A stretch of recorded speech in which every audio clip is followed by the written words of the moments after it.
Hello, welcome to Clarity Design. We'll have a quick look at textures today and how to set some basic textures up.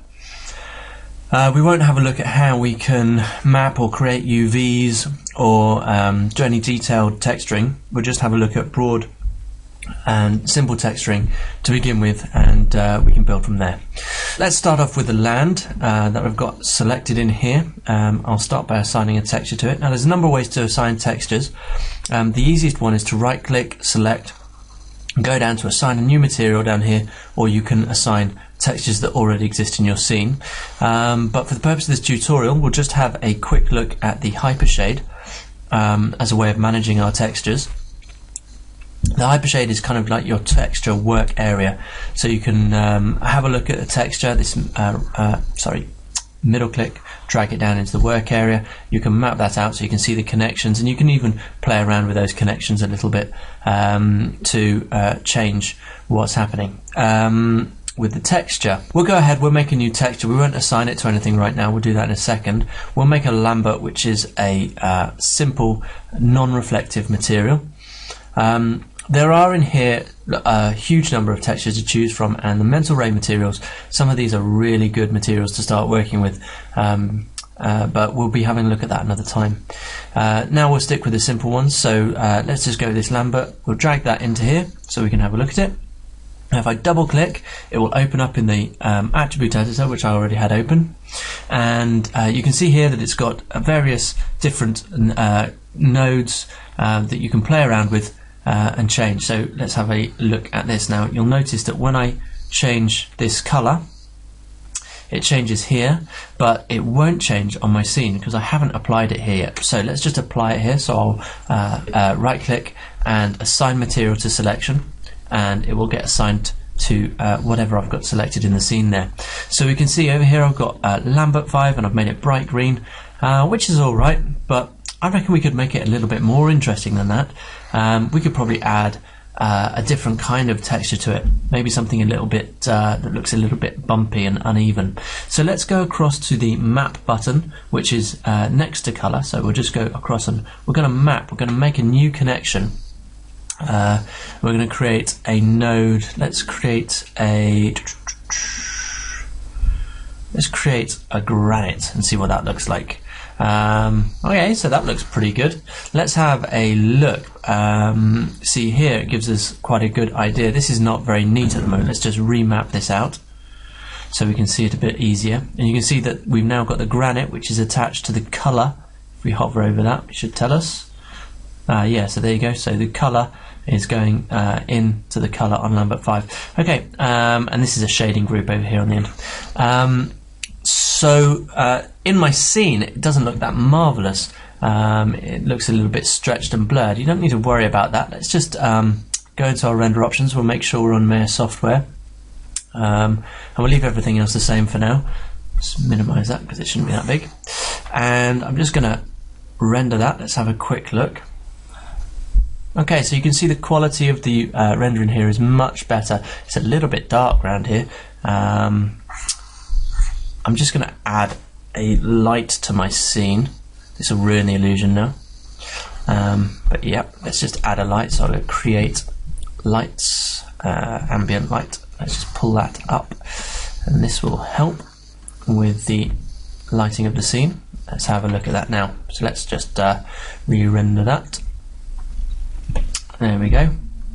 Okay, so it's a little bit bright, but that'll do for now. I've got that texture done. Looks kind of nice and earthy, so we'll keep with that. Let's make a new material for the sky itself. Obviously that grey is not really doing the job for us, so let's just do this again so you can get the idea, and we'll just try something else out. Quite a useful little little texture that I'm going to show you now. So back to the hypershade, rendering editors hypershade, and we'll rub this out so it's clear. Let's assign another Lambert, and on this Lambert we will attach to the color, let's turn that up a bit, let's attach to the color a ramp, and this ramp you can see is in 3 colors at the moment. It's going to go from light to dark across the top. Let's assign it to this dome so you can see what it's going to look like in situation. So I just right click, assign material to selection. So so you can see what's going on there. I'm just going to minimize this and go back to wherever that is down at the end here, Lambert 6, and click on it. There we go. So just jump back in there, just go across to the color, look at the map button. It's now got a connection to it.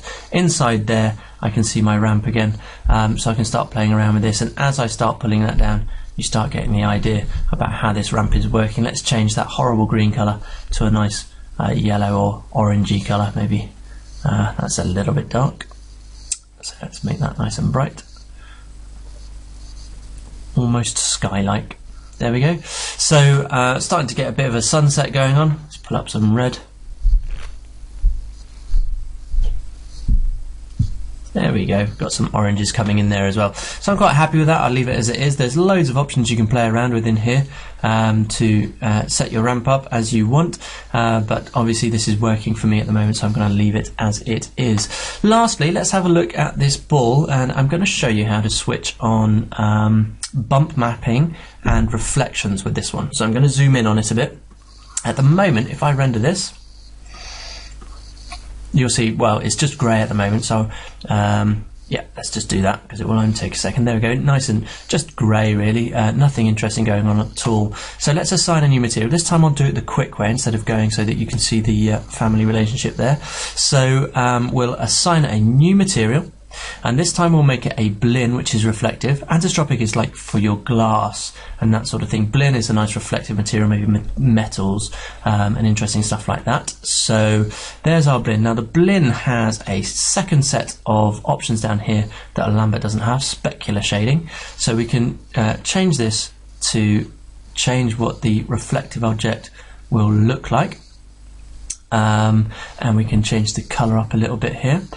And just before I go any further, there's something down here called ray tracing, which is inside the blin 2, and you can switch on reflections. Now you can play around with these settings later on if you wish, but you need to switch it on there, but you also need to switch it on in the render settings, otherwise you won't get reflections. So don't forget, switch on ray tracing in 2 places.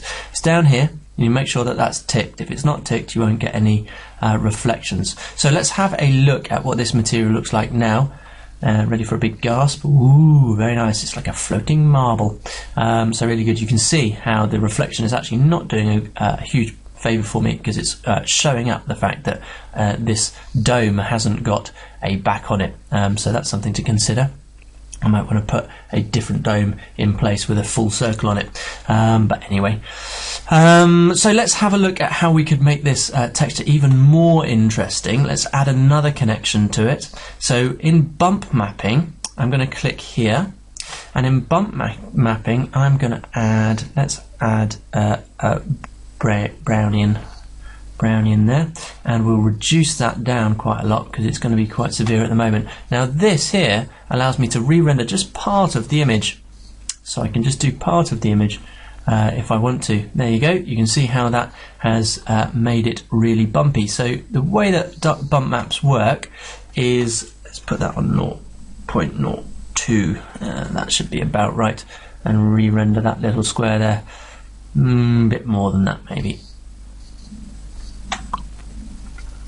There we go, that's quite nice. Okay, so the way that bump maps work is they take what is white and raise it, and what is black and lower it or push it away. And so you can change the patterns that you apply in this way and how it works. There's one slight flaw which you probably haven't noticed, but the slight flaw with bump mapping is that it only affects the area that's facing the camera. The edge of this sphere still looks smooth as it does on the other side, so it's only part of the illusion, but it does a pretty good job as a first instance. So there we go, we've got a nice scene with a lovely speckled kind of marbly colour there, and we've got some textures going on. If we want to see that texture, let's just go back, see if we can find the hypershade, so you can see how complex that texture started to get. Let's replan that out. And you can see I've got this Brownian, I've got this bump map, I've got it going here. So I can play around with this. If I wanted to, I could reassign this. So I could click here, and I should be able to connect that to the colour as well.